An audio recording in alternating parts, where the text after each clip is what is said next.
कल्पना कीजिए, सिर्फ एक पल के लिए कल्पना कीजिए, आप अपने घर में बैठे हैं, अचानक दरवाजे पर दस्तक होती है, पुलिस आती है, आपको उठा ले जाती है। आरोप लगता है देश का सबसे बड़ा घोटाला। टीवी चैनल्स चीखने लगते हैं, अखबारों की हेडलाइंस आपको चोर और देशद्रोही घोषित कर देती हैं। आप चीखते रहते हैं कि मैं निर्दोष हूं, लेकिन कोई नहीं सुनता। आपकी जमानत याचिकाएं एक कोर्ट से दूसरे कोर्ट में खारिज होती रहती हैं। दिन, महीने और साल बीत जाते हैं और फिर एक दिन अचानक सब कुछ बदल जाता है। एक ऐसा फैसला आता है जिसने भारत के शीर्ष सत्ता पर बैठे हुए शख्स के पूरे सिस्टम को उधेड़ कर रख दिया। एक ऐसा फैसला जिसने बता दिया कि जिसे हम न्याय की प्रक्रिया समझ रहे थे वो दरअसल सत्ता का षड्यंत्र था। आज की खबर किसी फिल्म की कहानी नहीं बल्कि भारत के लोकतंत्र के सीने पर लगे उस घाव की है जिसका ऑपरेशन अभी अभी दिल्ली की एक अदालत ने किया है। आज हम उस झूठ के गुब्बारे की बात करेंगे जिसमें हवा तो बहुत थी लेकिन सुई लगते ही वो फूट गया। एक कहानी शुरू होती है उस कथित शराब घोटाले से जिसके शोर ने पिछले 2-3 सालों में दिल्ली ही नहीं पूरे देश के कान फाड़ दिए थे।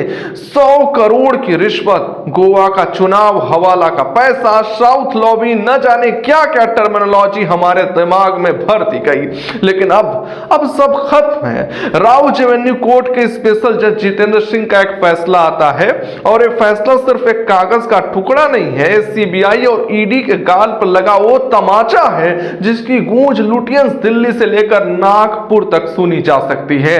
कोर्ट ने क्या कहा? कोर्ट ने कहा जनाब आप जिस केस को लेकर आए हैं वो तो केस ही नहीं है। सोचिए, देश की प्रीमियर जांच एजेंसी सीबीआई जिसके नाम से बड़े बड़े अपराधी कांपते थे, उसे कोर्ट ने कहा कि आपने जो पूरी कहानी गढ़ी है वो महज साजिश और अनुमान पर आधारित है, कोई सबूत नहीं है, कोई मनी ट्रेल नहीं है। कोर्ट ने साफ शब्दों में कहा आबकारी नीति में कोई व्यापक साजिश नहीं थी, कोई आपराधिक मंशा नहीं थी।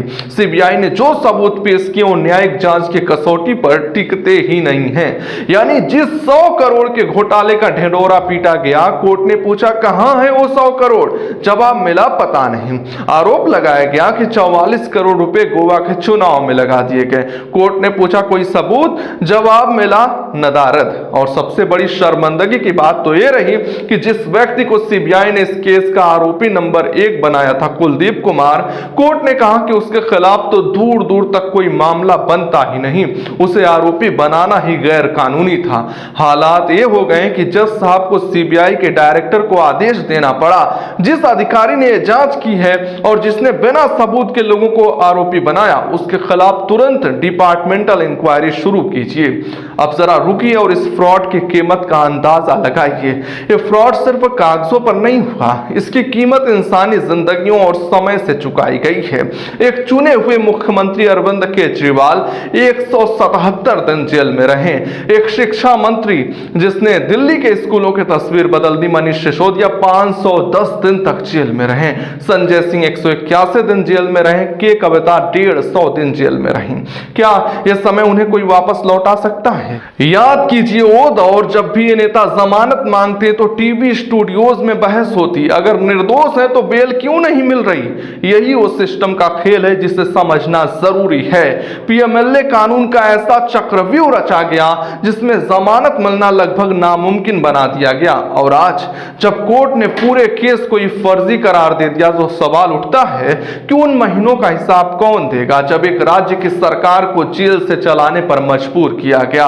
अरविंद केजरीवाल ने रिहाई के बाद जो कहा उसे सुनना बहुत जरूरी है। ये किसी नेता का भाषण नहीं है, एक भुक्तभोगी का दर्द है। लेकिन दोस्तों ये कहानी सिर्फ केजरीवाल या सिसोदिया की नहीं है, एक कहानी है उस डर की जो अब इस देश की हर संस्थान में घर कर गया है।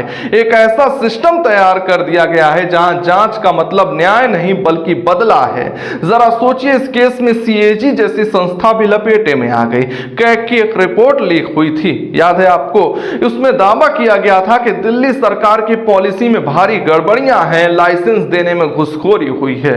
आज कोर्ट के फैसले ने उस कैग रिपोर्ट की विश्वसनीयता पर भी सवालिया निशान लगा दिया है। अगर आधारभूत तथ्य ही गलत थे तो ऑडिट रिपोर्ट किसके आधार पर बनी? क्या संवैधानिक संस्थाएं भी अब मास्टर की आवाज बन गई हैं? और मीडिया लोकतंत्र का चौथा स्तंभ। जब सीबीआई और ईडी अपनी मनगढ़ंत कहानियां सुना रहे थे तब मीडिया क्या कर रहा था? क्या किसी ने पूछा कि सबूत कहां है, या फिर एंकरों ने खुद ही जज बनकर शाम 7 बजे की प्राइम टाइम अदालत में फैसला सुना दिया? जब चार्जशीट दाखिल हुई तो हेडलाइन बनी केजरीवाल मास्टरमाइंड। आज जब सब बरी हो गए तो क्या उतनी ही बड़ी हेडलाइन बनी केजरीवाल निर्दोष? शायद नहीं, क्योंकि परसेप्शन का खेल तो खेला जा चुका था। जी हां, इस पूरे खेल का मकसद आपको बताने जा रहे हैं। क्या मकसद भ्रष्टाचार खत्म करना था? अगर हां, तो फिर जिन नेताओं पर ईडी सीबीआई के छापे पड़े और जो बाद में सत्ताधारी पार्टी में शामिल हो गए, उनके केस अचानक ठंडे बस्ते में क्यों चले गए? झारखंड में हेमंत सोरेन को जेल में डाला गया, महाराष्ट्र में पार्टियों को तोड़ा गया। मकसद साफ दिखता है, इलेक्शन। दिल्ली का चुनाव जीतना शायद सबसे महत्वपूर्ण था। एक ऐसी सरकार जिसके पास 70 में से 62 विधायक थे, उसे चुनावी मैदान में हराना मुश्किल था। वो तरीका क्या निकाला गया जिससे उन्हें हराया जाए? मैदान से ही बाहर कर दो। मुख्यमंत्री जेल में, डिप्टी सीएम जेल में, चुनाव प्रचार कौन करेगा? सुप्रीम कोर्ट ने भी एक वक्त कहा था कि केजरीवाल चुनाव प्रचार नहीं कर सकते। हाई कोर्ट ने जमानत देने से मना कर दिया था। एक पूरा इकोसिस्टम बनाया गया ताकि दिल्ली की जनता को लगे कि उनकी चुनी हुई सरकार चोर है। लेकिन जज जितेंद्र सिंह के एक फैसले ने उस इकोसिस्टम की धज्जियां उड़ा दी। उन्होंने 23 आरोपियों की लिस्ट उठाई और सबको एक साथ बरी कर दिया। एक झटके में 23 लोग जो आरोपी थे अब आजाद नागरिक हैं। क्या हमारे देश में अब ऐसा ही होगा? अब सवाल भविष्य का है। क्या केंद्र सरकार को अगर किसी राज्य का मुख्यमंत्री पसंद नहीं आएगा तो क्या उसे जेल में डाल दिया जाएगा? क्या जांच अधिकारी अपनी नौकरी बचाने के लिए या प्रमोशन पाने के लिए फर्जी रिपोर्टें बनाएंगे? और सबसे बड़ा सवाल, लोकतंत्र का क्या? जब एक चुनी हुई सरकार को काम करने से रोका गया, अधिकारियों को डराया गया, फाइलों को रोका गया, तो नुकसान किसका हुआ? नुकसान दिल्ली की उस जनता का हुआ जिसने लाइन में लगकर वोट दिया था। अगर अदालत आज ये कह रही है कि ये पूरा मामला फ्रॉड था, तो क्या नैतिकता के आधार पर दिल्ली में दोबारा चुनाव नहीं होने चाहिए? क्योंकि पिछला चुनाव या पिछला कार्यकाल तो झूठ के साए में बीत गया। जनता के सामने एक निर्मित सच परोसा गया, और एक ऐसा सच जिसे सुनकर जनता ने अपने विचार बदल दिए, अपने मुख्यमंत्री को बदल दिया। अगर पीएम और गृह मंत्री के पदों पर बैठे लोग वास्तव में संविधान की शपथ का मान रखते हैं तो उन्हें जवाब देना होगा। 100 करोड़ का हवाई घोटाला, 500 से ज्यादा दिन जेल में बीते एक शिक्षा मंत्री के और मुख्यमंत्री के प्रतिष्ठा पर लगा दाग, इसकी भरपाई कौन करेगा? अंत में बात सिर्फ इतनी सी है, अदालत ने तो अपना काम कर दिया, देर से ही सही, लेकिन सच सामने आ गया। लेकिन अदालत सिर्फ कोर्ट रूम में नहीं होती, सबसे बड़ी अदालत जनता की अदालत है।